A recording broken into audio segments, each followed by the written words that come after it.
Hello and welcome.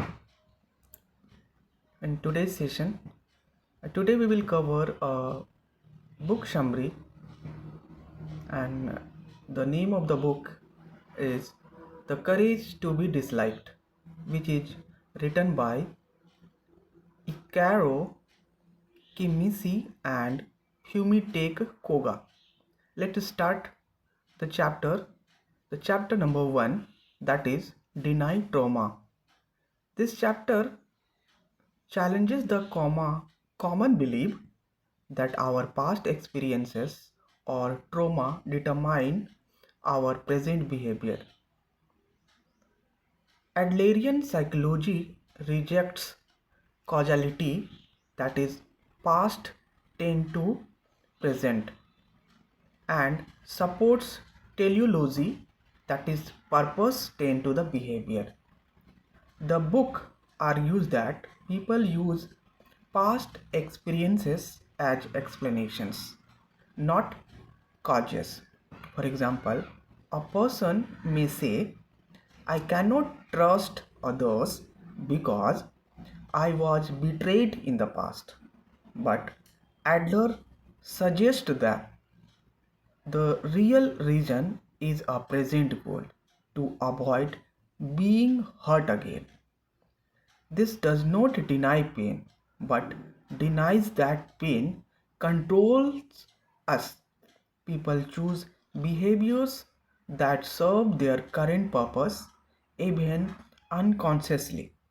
Accepting this idea gives us freedom and responsibility for change. The key ideas of this chapter is we are not victims of the past. We choose our present actions. Let's see, the second chapter of this book is all problems are interpersonal. Let's start the second chapter.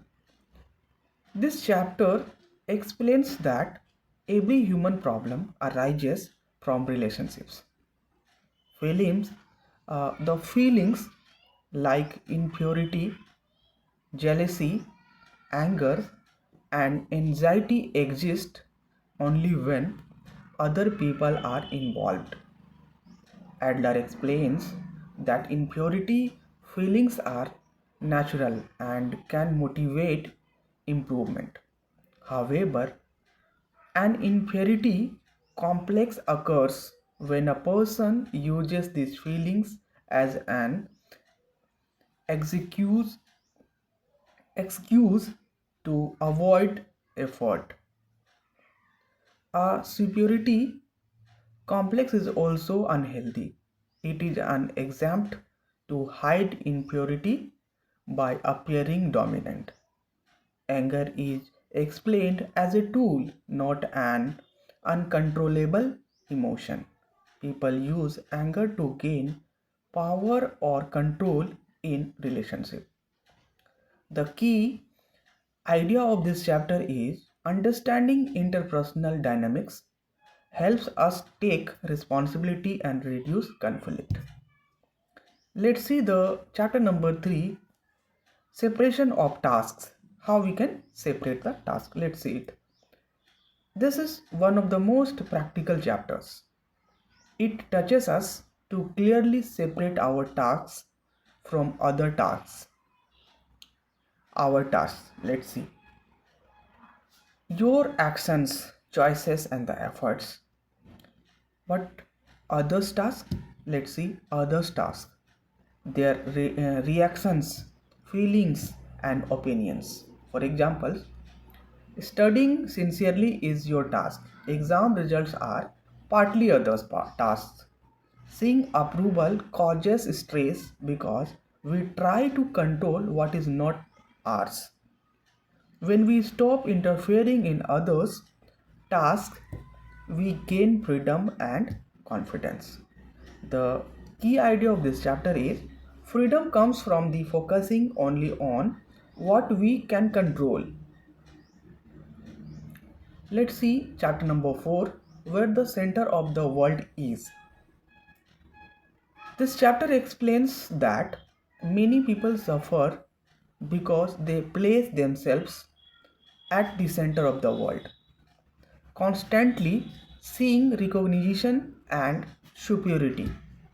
True happiness comes from the contribution, not competition.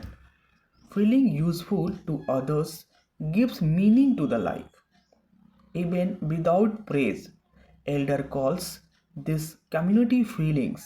When we stop comparing ourselves and start contributing, loneliness and insecurity is a disease.